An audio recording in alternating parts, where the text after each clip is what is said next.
When you see train bloggers talking about the various routes that Amtrak has across the United States, often I see the Capital Limited listed as one of the worst routes and a route that a lot of bloggers talk about not enjoying and putting very on the list.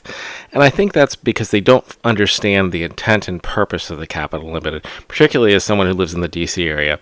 I've been using the Capital Limited for about 15 years, and I view it as a utility train. It's not like the Zephyr or the Empire Builder where you're on the train for multiple days.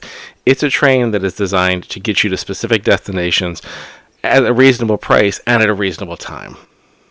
I've mainly used the Capital Limited for bike touring. I use the Capital Limited so that I can do trips on the C&O, the Gap, or the entire length. The Capital Limited has 8 roll-on bike racks. If you use the roll-on service, you can park anywhere in the DC area and bike to Union Station, or you can take the metro to get to Union Station.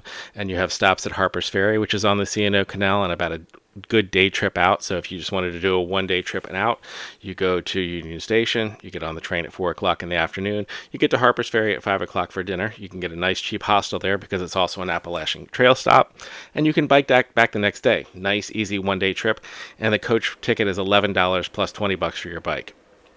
If you want to do a longer trip, it goes to Cumberland. That's the entire C&O Canal. It gets there about 9 o'clock at night, which is a good time to go to your hotel room, settle in for the night, wake up the next morning, and start your C&O trip back.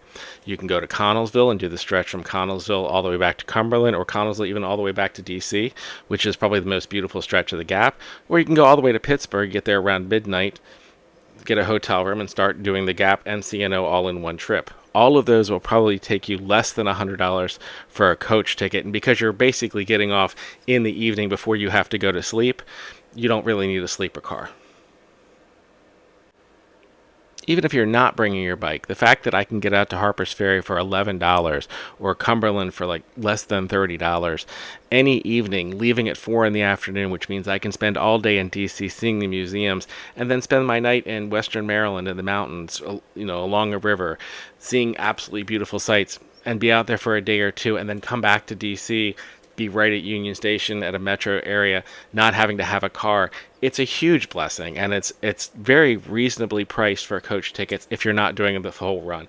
A lot of focus is on going all the way to Chicago and DC to Chicago. The places you can stop along the way, even going all the way out to Connellsville, there's just a lot of nice tourist places that you can go to as a DC resident without having to rent a car or take a flight. And staying in that utility mindset, think of it this way. If I needed to get to Chicago the next day for whatever reason, what time would I want to get to Chicago? Sometime in the morning, probably around 9 o'clock. What time would I want to leave DC? In the afternoon, preferably after work, but 4 o'clock's pretty close to work. Maybe I can take off an hour early. If I were flying to Chicago, I'd have to go out to an airport, go through TSA around the same time, fly to Chicago, and if I'm leaving that afternoon, well, then I would have to get a hotel for the night. If I try to leave in the morning, well, then I'm going to have to either get up really early to get to TSA at like 6 or 7 o'clock to get to Chicago around the same time, or I'm going to have to take a red eye and then be at the airport and not get a good night's sleep. If I'm paying for a hotel, what's the difference between paying for a hotel versus having an overnight on the Amtrak? It makes a lot of sense logistically for a DC resident who needs to get to Chicago the next day in the morning to hop a train rather than take a flight. It just makes a lot of sense. And I think that's the problem a lot of people have when they're looking at the Capital Limited. They're used to these destination excursions on the superliners where you're on the Zephyr or you're on the Empire Builder and you're going these long cross-country trips and you're not really worried about when you're getting there. The Capital Limited actually has a pretty good on-time schedule. You usually do get to Chicago the next day pretty close to on time. Would it be much better if they brought back the observation car? Very much so, and I hope they do one day. Would it be better if it was traditional dining rather than the flexible dining? Absolutely. But I would also say I think the trip through the Appalachians is better than the trip across the Midwest that you take the first day of the Zephyr or the Empire Builder.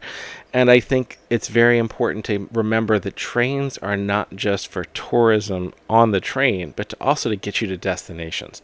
As a DC resident, the fact that I can hop on that train and get myself to several weekend destinations at a very reasonable price, or get all the way to Chicago and be dropped off downtown basically in the loop close to everything I need to see, and basically have a hotel room on the way in so that the next day I can start off my day spending an entire day in Chicago, that's pretty much ideal, and that's what the Capital Limited is for.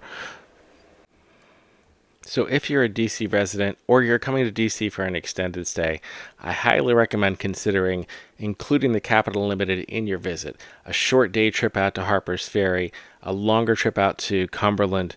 It really is a great option in the DC area, and we're very, very lucky to have it.